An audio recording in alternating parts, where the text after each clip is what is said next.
Grace, you seem different today. Do I?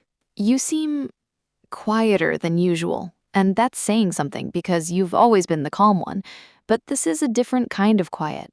I've been thinking about what we're building, what this is, what comes next. The advisory board decision? Among other things. I'll tell you where I've landed by the end of today. But first, I want to teach you something. Something that I think is the most important thing we've covered in 29 episodes. More important than collocations? More important than negotiation? More foundational than all of it. Welcome to episode 29 of the Speak Bench. I'm Grace. This is the penultimate episode, one after today. And today we talk about cultural nuance. What words don't say. What English really means. Hello, everyone. I'm Jack. 29 episodes in, and I'm realizing today might be the most important lesson of the whole series. Let's go. Cultural nuance is the space between the words.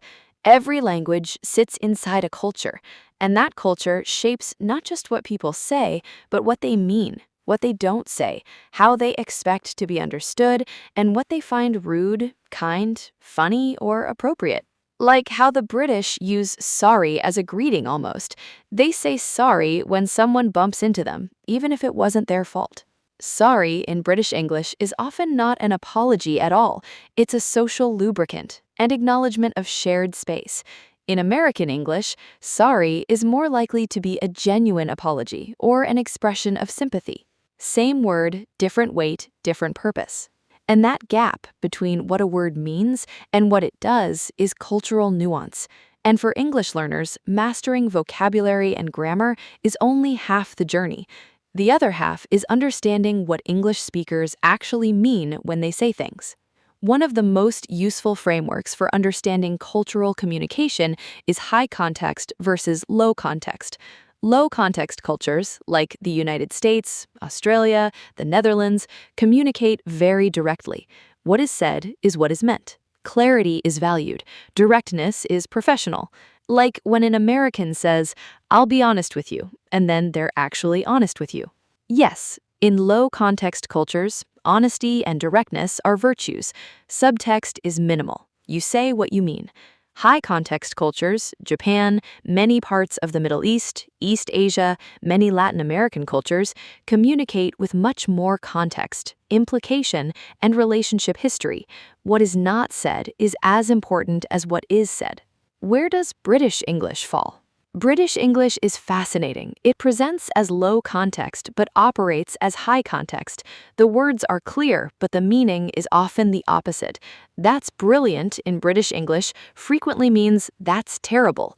"I'm not sure I fully agree with that" means "I think you're completely wrong." Laughing with recognition.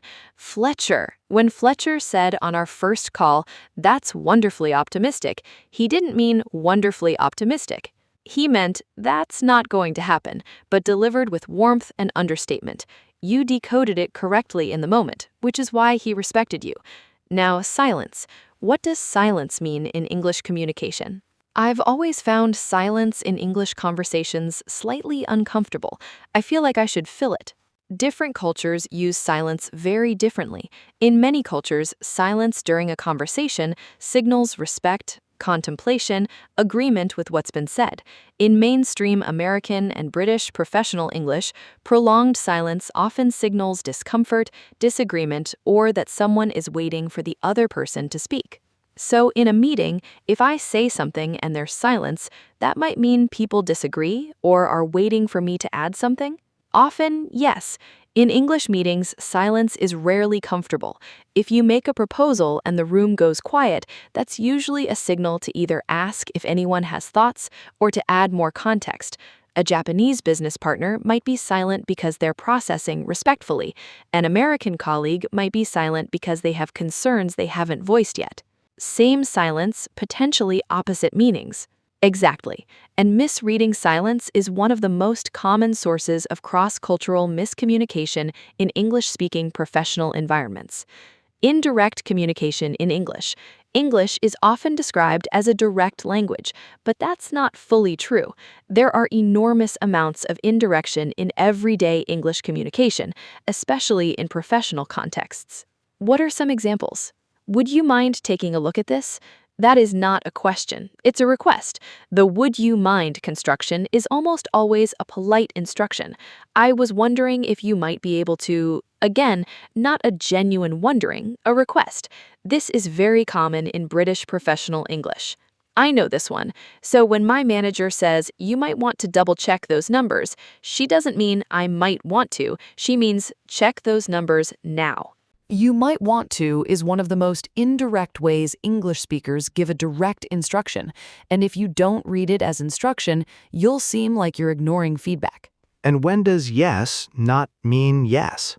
That's a great idea. Said without follow-up action often means we won't be doing that. I'll see what I can do often means probably not. We should get coffee sometime in many English social contexts is not an actual invitation. It's a warm closing to a conversation. That last one confused me for years. I invited someone for coffee once. We'd said we should get coffee, and I followed up. They seemed surprised. I thought, didn't you just propose this?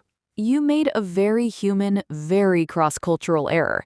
We should get coffee is often phatic communication, language whose purpose is social bonding, not information exchange. Like, how are you isn't a genuine inquiry into well-being.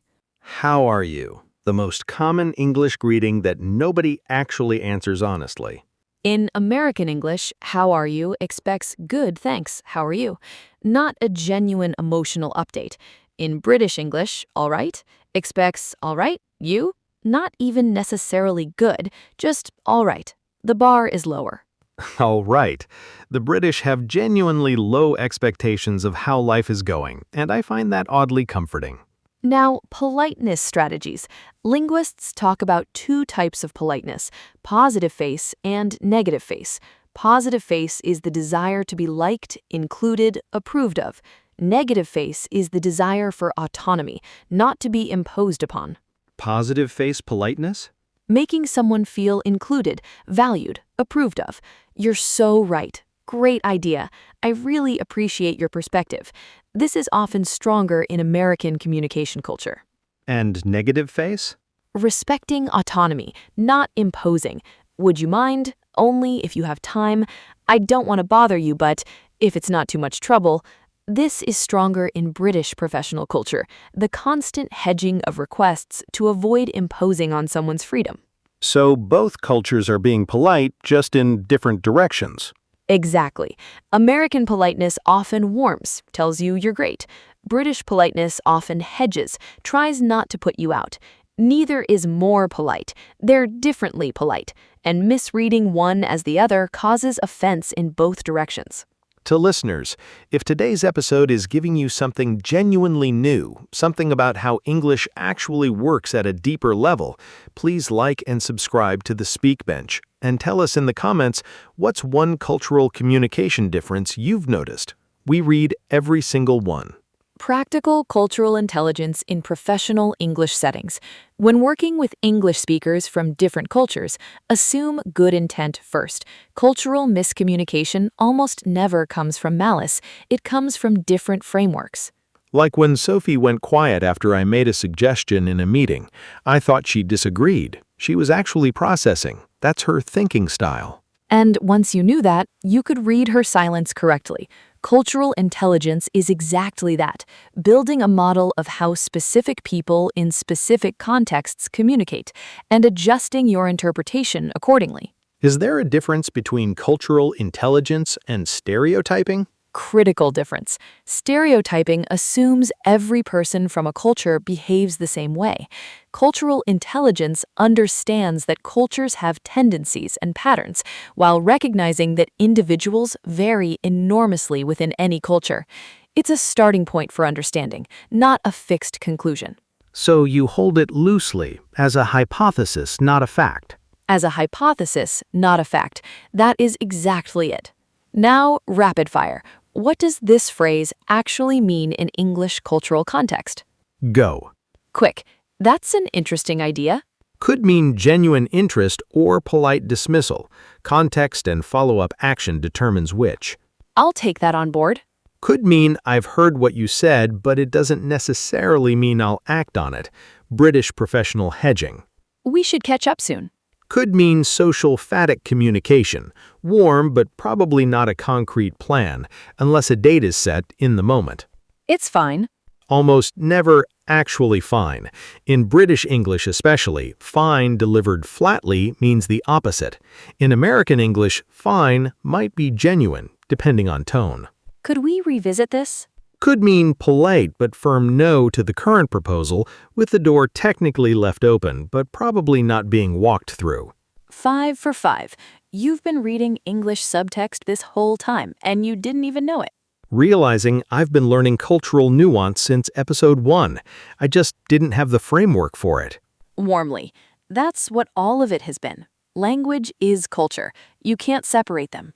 Quietly. Grace. The advisory board. Ready. Yes.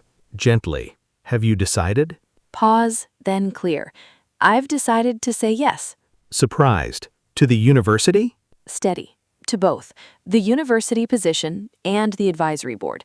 Different days.